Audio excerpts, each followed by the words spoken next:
Hi, Corey. Thanks for helping with my project. Could you say a little bit about yourself? Sure. My name is Corey Newman. I am a senior spacecraft engineer with the Lockheed Martin Corporation.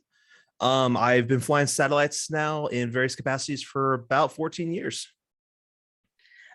Do you remember what got you into it? Uh, I was looking for a career when I enlisted in the U.S. Air Force, and it just popped out to me that space operator sounded interesting. I had been a space fan my entire life, and so that was one of the careers I selected, and finally was the final career I selected when I joined. Can you talk a little bit about what you do in terms of the actual spacecraft design? Actual design, I don't do so much. My job is primary operations. So from the time the vehicle separates from the booster until the time we retire the vehicle at the end of its operational lifespan. My job is to make sure it gets into its orbit, maneuvering, deploying the solar arrays, and then operationally making sure it's doing its job, staying within normal parameters, and then however we dispose of it. I don't suppose you could say anything about Zumba. Zuma? I cannot. No. Wow, I see you have quite a collection of books. What do you read? I read a little bit of everything. I have actually over here is all space related books. Back there, that's a lot of military history, science fiction, fantasy. I have very eclectic taste in books. What are some of your favorite authors? Ooh, that's a hard one.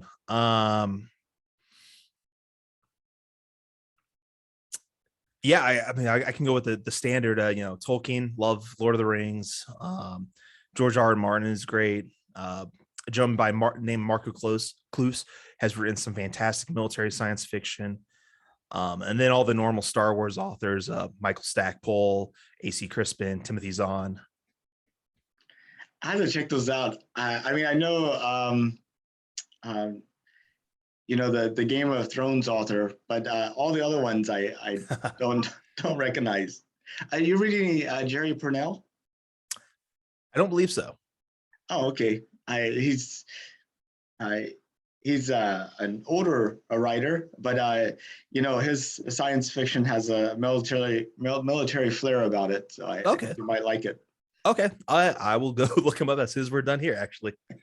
I'm always looking for something new to read. Uh, and sometimes that new thing might actually be an old thing. Yeah. So how did you find out that NASA was planning to send people back to the moon? Probably like everyone else did through their press announcements. Um, when when the U.S. government made the announcement a few years ago that we're going to do this by this date, it was always kind of a shocker out of the blue. Really, we're going to do this, so a mix of that, and then everyone talking about it on social media. Yeah, and it was really amazing. I guess it kind of got announced in 2019, and So Jim Bridenstine, I think, really kind of got some stuff moving. Talking about testing the SLS in 2019 and trying to, just kind of all the activity that started. he was definitely a catalyst for moving forward. Um, I didn't know much about him when he joined NASA, when he was placed in charge, but I think he did a fantastic job. Yeah, I definitely agree. And I don't know, in 2019, at the end of that, landing on the moon in 2024 seemed like a possibility. I've always been very skeptical of that time frame. When they announced that we're going to land on the moon in 5 years, and not a single piece of hardware has flown, having come from Not entirely true. You're right. You're correct. Orion, You are correct. Orion flew in 2015, I believe. something like that. Yeah. 14 or 15, something like. So you are correct. But when the vast majority of the hardware hasn't flown, it's easy to be skeptical, especially in the space industry when things do tend to have very long timelines. Exactly. Especially, I mean, just look at the James Webb. Right. And it still hasn't quite launched yet. So 10 days, hopefully. Hopefully. Um, So whenever you heard the news, you had some doubts about the date. What were your other thoughts? Excited. I mean, it's an incredible thought to think that we could potentially go back to the moon here in the next decade. Um, I saw Apollo 13 when I was real young. Probably when did that come out? 95. So I guess I was 9 or 10, and it that ignited in me that imagination of going to the moon, even though they didn't land. Um, but the thought, and then the thought that now that, hey, we could be going back is incredibly exciting. Um, Now, you mentioned that you found out about the same time everybody else did through the press releases. Would you be surprised that whenever I interview people at coffee shops, at the mall, on the streets, about 80% of them don't know we're going back to the moon? No, I feel one of the large issues the space industry has had over the years is it doesn't do a good job of publicizing itself. Um, we just don't talk about it, and even the programs that aren't classified. I've spent most of my career among classified programs, so people definitely don't know about those. That's part of the issue with the Space Force, is that people don't know what they do. Um, we're starting to change that. People are starting to get a little bit more knowledgeable on what's going on in the space industry, and we have companies like SpaceX and Blue Origin to think about that with their massive public relations machines. But no, it doesn't surprise me that people don't know what's going on. And do you think that's a risk? Do you think that creates like a situation where people don't see the point of it? Yes, it is a risk, of course. It's since it's a government program, it's at the mercy of funding from Congress, and you need public support to get your congressmen and senators to support things. At the same time, people also tend to, even when they know about what's going on in space, there's a lot of people who, even if they know it, they don't understand it, and they're just against it because they think it's, we should be focusing on other issues, or it's a waste of money. So I'm not sure what the right solution is there, other than just education.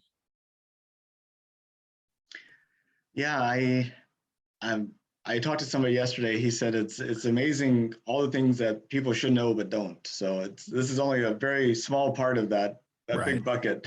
Yeah. And I feel like whenever you like read about authors, decades ago, and I kind of look at sort of their approach to things, it seemed a lot more in depth. Like it seemed a lot deeper. Maybe it's just because of what survives versus what done, or what it took to publish a book back then versus what it does now. But I'm wondering if also having easy access to information means that we don't feel the need to hold on to it or dig that deep. I mean, I think it's just a lot of information these days. We're constantly blasted by social media, by constant 24-hour news. The ability to access any information that you want. You can go on Wikipedia and read up on something like orbital mechanics for hours. There's so much information. It's hard to retain it all, and so people naturally, they're going to gravitate towards whatever catches their interest. Be that sports, pop cultures, science. It's easy, that's an easy way to filter out the absolute insane amount of data we take in daily. It is. And there's so much information out there. You can't have access to it all. So you almost need things to filter it for you. Yeah. But those things filter it based upon your previous interactions. And suddenly it goes from being helpful to actually, shaping your opinions. Yeah. And yeah. And people, it's been my experience, people don't do a good job of forming their own opinions in a lot of cases anymore. They wait to be told what they think. That's part of the issue we have in this country, in the US. Did you like Hitchhiker's Guide to the Galaxy? The book or the movie? The book. Book is fantastic. It is a great book. It's not one I've read in a while, but it is a fantastically good book. I just recently read a book called Quality Land, which has the same style as Hitchhiker's Guide to the Galaxy, except it's about these very issues about information, our modern society and stuff. Okay. It's hilarious. Okay. I'll remember that one too. I should be taking notes. So, a lot of people have visions of humanity branching off beyond the Earth, actually creating colonies on Mars and maybe some of Jupiter's moons and maybe creating these big orbital habitats.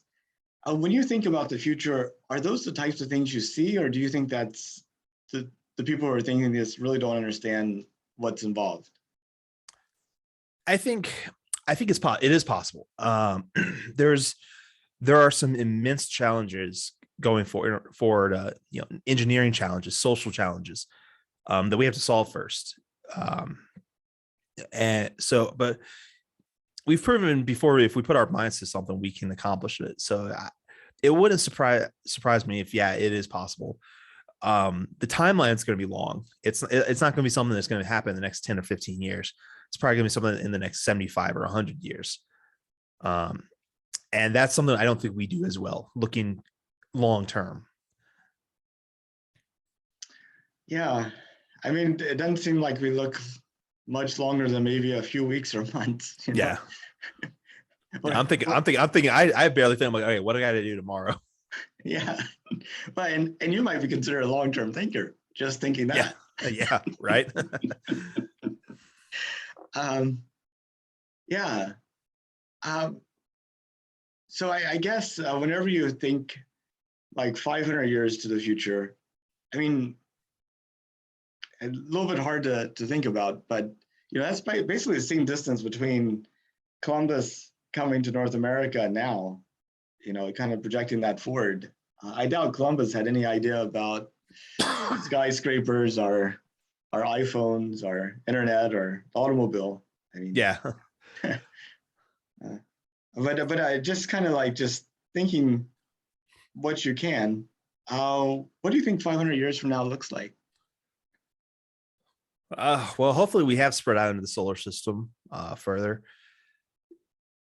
That's a long time frame. I hope we've dealt with something with the climate here on Earth. I don't know. Technology has changed so rapidly just in my lifetime. I'm just a few weeks shy of my 35th birthday, and so I can remember a time pre-internet. And I can't imagine what the next 30 years are going to bring, let alone the next 500. Yeah, whenever you had modems that were the size of like 10 iPhones. Yeah, and take a minute or two to dial up. And you're like, please don't pick up. Yeah, the phone's ringing. Like, don't answer it. I'm trying to do something. but grandma's calling, and I mean, are we even biological at that point? It's just like, our bodies aren't meant for space travel, and if we were machines, then I've read some thoughts on that, and that the whole concept of transcending biological bodies is mind-blowing to me. I have no idea how that's going to work. I can't imagine just existing on a hard drive somewhere. So I guess our lives more or less do that already. Yeah, interesting.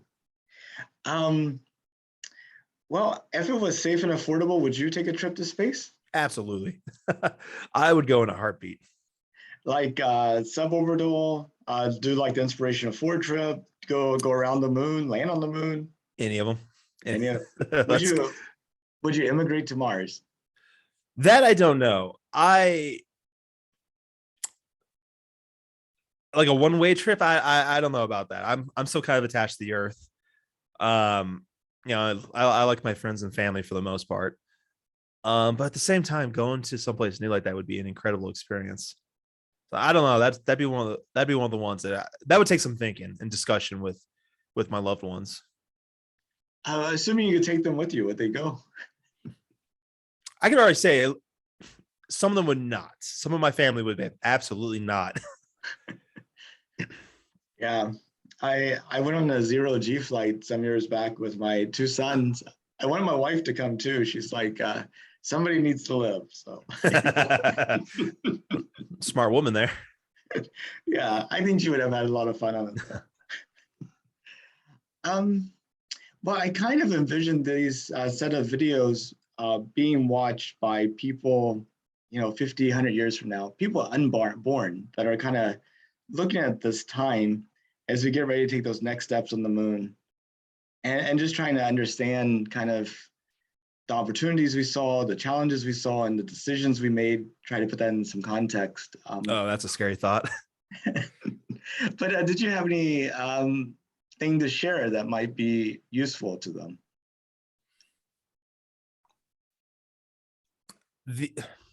We face incredibly difficult times right now. Social, economic, environmental. We're still in the middle of a global pandemic, so it's very easy to look at this time and think of it's just super bleak. But there is brightness ahead, and you can't lose hope that the things will get better, and that but you can't just hope. You have to work towards making that better. And that would be what I would say. Keep moving forward, keep striving to make things better. Don't just succumb to the depression that this is it, that everything's on a downhill slide. That's definitely inspirational words. That's deeper than I was expecting, getting at 6 o'clock in the morning. Wow, that is awfully early for you. I'm in the central time zone, so it's 7 here. I'm originally from Central Time Zones. I get it. No issues with any of those tornadoes the other day? I know. That's good. Weather's been here. But I was just thinking, imagining somebody on Mars watching, this video. They're like concerned about having enough oxygen to breathe, because. Yeah. And we're worried about too much oxygen moving too fast. Right. It'd be quite a different time. Quite a different time. Yeah. Well, that's pretty much all the questions I had. Did you have any questions for me or anything else you wanted to talk about? No, this is an incredibly cool project you're doing here. I found out from Twitter, saw that the People of Space account that Tara was running, saw she was advertising it. So yeah, thank you for taking the time to speak with me and for setting this up. I wish you the best of luck with it. Well, thank you. It's been a really remarkable experience, an opportunity platform to connect with other people in a more meaningful, beyond the how's the weather type of way. No, it's a super cool idea, and I look forward to seeing where it goes in the future and what gets put out. Well, thank you so much, Corey, and I hope you have a good rest of your day. And check out Jerry Purnell. I think you'd like him. Absolutely, I'm going to go hop on Amazon right now. Okay. So thanks, man. Okay. Bye-bye. Bye.